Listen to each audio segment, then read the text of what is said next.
Student, परिश्रम school के इस वीडियो लेक्चर में आपका स्वागत है। अगले वीडियो में हम बात कर रहे थे चैप्टर 7 प्रकार है कहानी और चैप्टर का नाम है हार की जीत।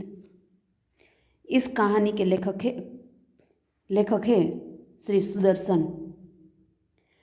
अगले वीडियो में हमने देखा था कि बाबा भारती एक साधु थे। वे एक मंदिर में रहते थे। उनके पास एक घोड़ा था, उसका नाम था सुल्तान। वह उन्हें प्राणों से भी अधिक प्यारा था। घोड़ा इतना सुंदर, सुडौल और आकर्षक था कि किसी का भी वह दिल जीत लेता था। बाबा भारती उसे सुल्तान कहकर पुकारते थे। खड़क सिंह इस इलाका का प्रख्यात यानी कि प्रसिद्ध डाकू था। लोग उनका नाम सुनकर कांपते थे। खड़क सिंह ने भी सुल्तान की कीर्ति सुनी हुई थी। एक दिन वह बाबा भारती के पास आया और उनके घोड़े को देखने की इच्छा प्रकट की। बाबा ने बड़े गर्व से उसे घोड़ा दिखाया। खड़क सिंह ने उसे बड़े आश्चर्य से देखा और उसकी चाल भी देखी। उसकी चाल देखते ही वह लट्टू हो गए, यानी कि लौटते हुए वह उसकी चाल पर फिदा हो गए और लौटते हुए उसने बाबा भारती से कहा कि ये घोड़ा मैं आपके पास नहीं रहने दूंगा। कुछ समय ऐसे ही बीत जाते हैं।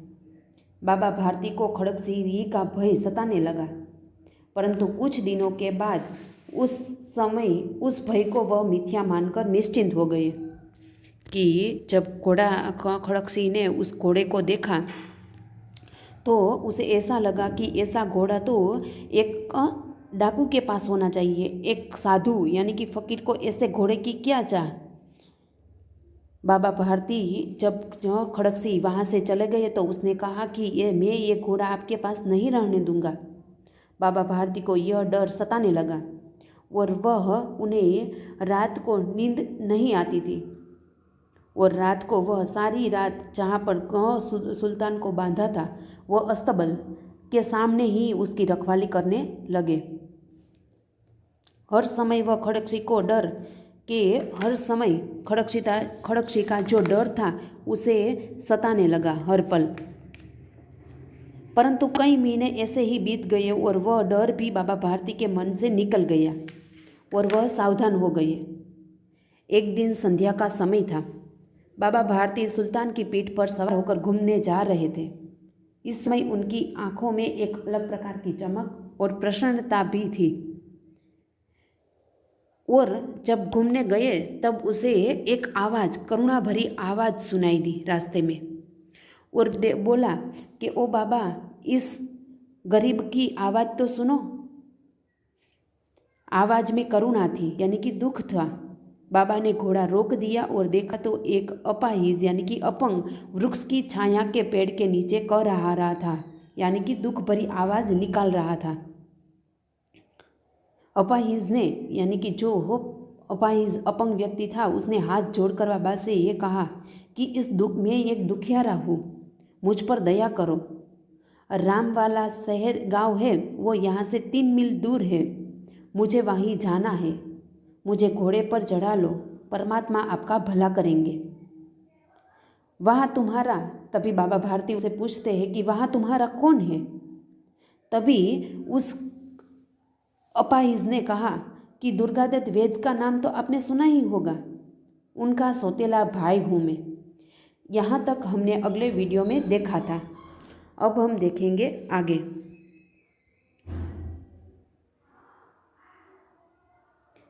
बाबा भारती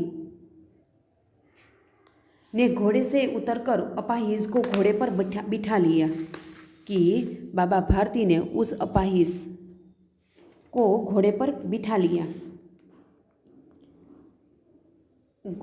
लिया और स्वयं उसकी लगाम पकड़कर धीरे धीरे चलने लगा कि उस अपाहिज यानी कि अपंग व्यक्ति को बाबा भारती ने खुद घोड़े पर उतर गया और अपाहिज यानी कि अपंग व्यक्ति को, जो अपंग विकलांग व्यक्ति था, वो घोड़े पर बिठा लिया और स्वयं उसकी लगाम है, जो घोड़े की लगाम थी, वो उसके हाथ में दे दी और धीरे धीरे वह चलने लगा। सहसा उन्हें एक झटका सा लगा और लगाम हाथ से छूट गई। कि सहसा यानी कि अचानक, अचानक उन्हें एक झटका सा लगा और लगाम उसके हाथ से छूट गई। उनके आश्चर्य का ठिकाना न रहा जब उन्होंने देखा कि अपाहिज घोड़े की पीठ पर तन कर बैठा है। कि को जो अपाहिज था वो घोड़े पर कंगाल व्यक्ति था, गरीब व्यक्ति था, वो तन कर बैठा है और घोड़े को दौड़ाया। अपाहिज घोड़े की पीठ पर तन कर बैठ गया यानी कि खींच कर, और घोड़े को दौड़ाया ले जा रहा था। उनके मुख से भय विस्मय हो गया। विस्मय यानी कि आश्चर्य, आश्चर्य विस्मय यानी कि आश्चर्य और निराशा से मिली हुई चीख निकल आई। यह अपाहिज डाकू खड़क सिंह ही था। कि अचानक उन्हें एक झटका सा लगा। सहसा यानी कि अचानक, अचानक उसे एक झटका लगा और लगाम हाथ से छूट गई। कि जो उसने ये अस्तबल से पर सवार होकर जो लगाम अपने हाथ में ली थी वो लगाम छूट गई। उनके आश्चर्य का, तभी बाबा भारती के आश्चर्य का ठिकाना न रहा जब उन्होंने देखा कि अपाहिज घोड़े की यानी कि विकलांग व्यक्ति था, अपंग व्यक्ति था, वो घोड़े की पीठ पर तन कर बैठ गया है। कि उसकी लगाम है वो खींच कर और बैठ गया है पर और घोड़े को दौड़ाए ले जा रहा है। कि उसने लगाम अपने हाथ में ले ली है और वह घोड़े लगाम को खींचकर ले जा रहा है, घोड़े को दौड़ाए ले जा रहा है। उनके मुख से भय विस्मय यानी कि आश्चर्य, कि उसके मुख से भय, आश्चर्य और निराशा से मिली हुई चीख निकल आई बाबा भारती के मुख से। कि ये आश्चर्य से कि वो चीख निकल आई निराशा से कि वह अपाहिज और कोई नहीं डाकू खड़क सिंह ही था। बाबा भारती कुछ देर तक तो चुप रहे। इस पश्चात कुछ निश्चय कर पूरे चल से चिल्लाकर बोले कि जरा ठहर जाओ। कि बाबा भारती कुछ देर तो कुछ नहीं बोले। कि जब उसने ये लगाम अपने हाथ में ले ली तो कुछ देर तो वह कुछ नहीं बोले, चुप ही रहे। इस पश्चात कि इसके बावजूद कुछ निश्चय कर पूरे बल से वह चिल्लाकर बोले, जरा ठहर जाओ, कि जरा रुक जाओ। कि निकट यानी कि नज़दीक, ये कुछ निश्चय कर पूरे बल से वह चिल्लाकर बोले यानी कि आवाज़ से बोले कि ठहर जाओ तुम। खड़क सिंह ने आवाज़ सुनकर घोड़ा रोक लिया। उसकी गर्दन पर प्यार से हाथ फूटते हुए कहा, बाबा जी यह घोड़ा अब न दूंगा। कि बाबा भारती कुछ देर तो कुछ नहीं बोले। कि जब उसने लगाम ले ली और जोर से खींचकर वह चला गया, उसके बाद वह निश्चय कर पूरे बल से चिल्लाकर बोले कि जरा रुक जाओ, ठहर जाओ, यानी कि जरा रुक जाओ। खड़क सिंह ने आवाज़ सुनकर घोड़ा तो रोक लिया। उनकी गर्दन पर प्यार से हाथ, यानी कि सुल्तान की गर्दन पर और प्यार से हाथ फेरते हुए कहा कि बाबा जी ये घोड़ा मैं अब आपके पास नहीं आने दूंगा, आपको नहीं दूंगा। मगर एक बात सुनते जाओ। तभी बाबा भारती कहते हैं कि मगर तुम मुझे घोड़ा न दो तो कोई बात नहीं, परंतु मेरी एक बात तो सुनते जाओ। खड़क सिंह ठहर गया। बाबा भारती ने निकट जाकर उनकी ओर ऐसी आंखों से देखा जैसे कसाई की ओर देखता हो।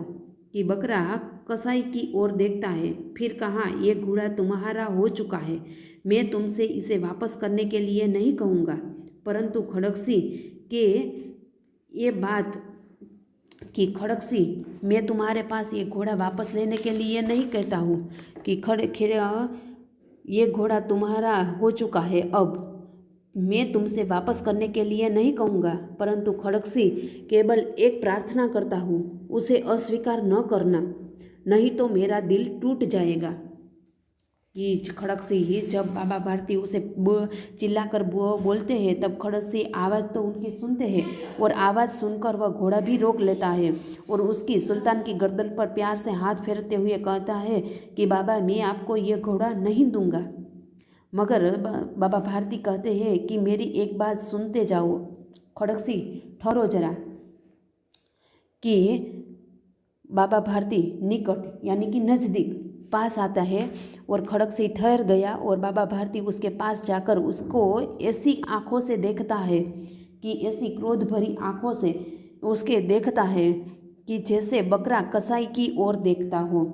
कि बकरा कि जब कोई ऐसा व्यक्ति कसाई की ओर दुश्मनों की ओर देखता हो और कहता है कि ये घोड़ा अब मैं तुम्हें वापस लेने के लिए नहीं कहता हूँ, अब ये घोड़ा तुम्हारा हो चुका है।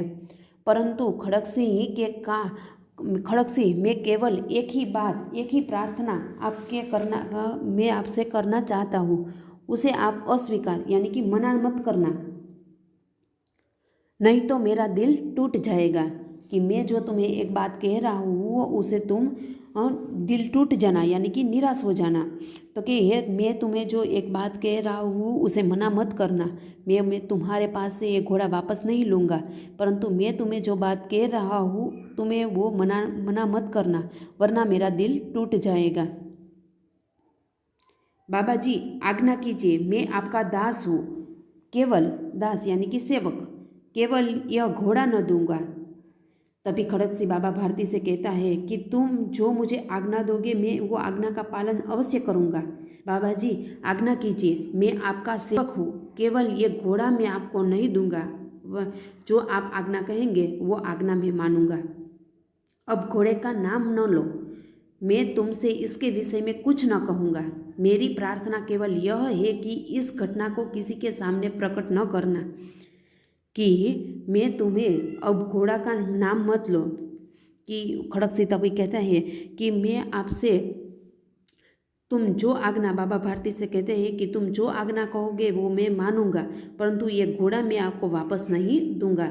तब घोड़े का नाम तभी बाबा भारती कहते हैं कि अब तुम घोड़े का नाम न लो, मैं तुमसे इसके विषय में कुछ भी नहीं कहूँगा, अब ये घोड़ा तुम्हारा है। मेरी तो बस एक ही प्रार्थना है कि इस घटना किसी के सामने प्रकट मत करना। कि ये घटना जो तुम्हें मेरे साथ छल कपट करके की है वो ऐसी घटना किसी के सामने प्रकट नहीं करना।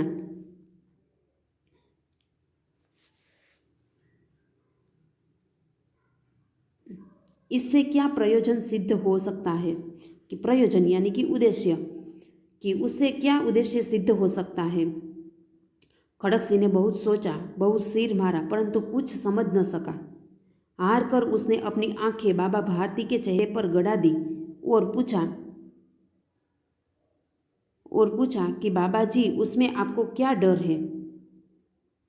कि खड़क सिंह का मुंह आश्चर्य से खुल गया और उसका विचार था कि उसे घोड़े को लेकर कि अब मैं घोड़ा तुमसे आपको इस विषय में मैं कुछ भी बात नहीं करना चाहता, केवल मैं तुम्हें एक ही प्रार्थना करता हूँ कि तुम्हें जिस तरह छल कपट करके मेरे पास घोड़ा छीन लिया है वो बात किसी के सामने प्रकट नहीं करना। इसे सुनकर खड़क सिंह का मुँह आश्चर्य से खुल गया और वह उसका विचार था कि आश्चर्य से खुला रह गया। उसका विचार था कि उसे घोड़े को लेकर यहाँ से भागना पड़ेगा, परंतु बाबा भारती ने स्वयं मुँह उससे कहा इस घटना की। इसे सुनकर बाबा खड़क सिंह का मुँह आश्चर्य से खुला ही रह गया और उसका विचार था कि उसे घोड़े को लेकर यहाँ से भागना पड़ेगा, परंतु बाबा भारती ने स्वयं उसे कहा कि इस घटना किसी के सामने प्रकट न करना। इससे क्या प्रयोजन यानी कि उद्देश्य सिद्ध हो सकता है। कि खड़क सिंह ने बहुत सोचा, बहुत सिर मारा, परंतु कुछ समझ न सका। हार कर उसने अपनी आंखें बाबा भारती के चेहरे पर गड़ा दी और पूछा, बाबा जी उसमें आपको क्या डर है। कि तुमने मेरे साथ ऐसा जो छल कपट किया है उसका विचार उस किसी के सामने मत करना। तभी कहा खड़गसिंह आश्चर्य से उसका मुंह खुला ही रह जाता है और वो इसी विचार में डूब जाता है और घोड़े से लेकर वहाँ से भाग पड़ता है। परंतु बाबा भारती ने स्वयं उससे कहा कि मुझे घोड़ा नहीं चाहिए। और ये ऐसी घटना जो छल कपट करके तुमने मेरे मेरा साथ छल कपट किया है और छल कपट से जो मुझसे जो घोड़ा है वो छीन लिया है, वो इस घटना किसी के सामने प्रकट नहीं करना। इससे ये उद्देश्य, तो तभी खड़गसिंह कहते हैं कि इससे क्या उद्देश्य सिद्ध हो सकता है। खड़गसिंह ने बहुत सोचा कि बहुत से सिर मारे, परंतु कुछ उसको समझ में नहीं आया कि बाबा भारती ने उसने ऐसा क्यों कहा।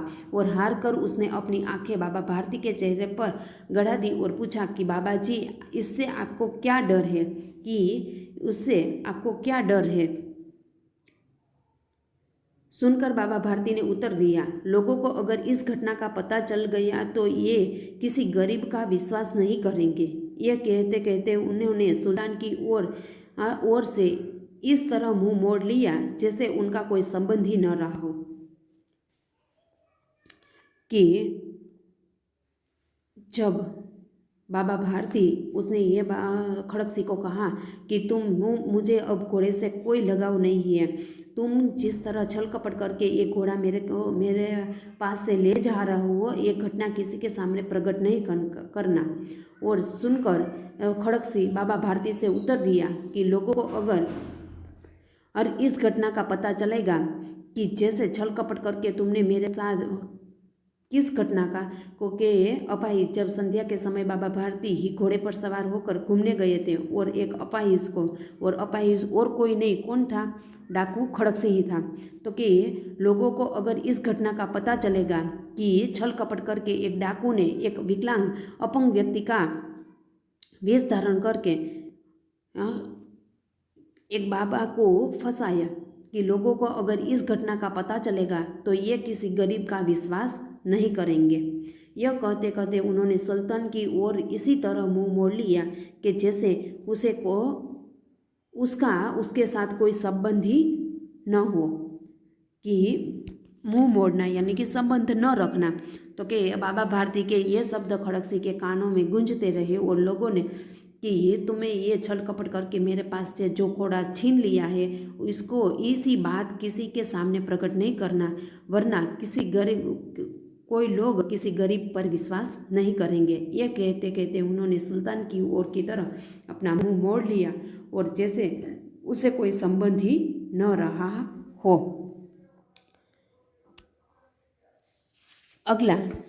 आगे की कहानी हम अगले वीडियो में देखेंगे। Thank you.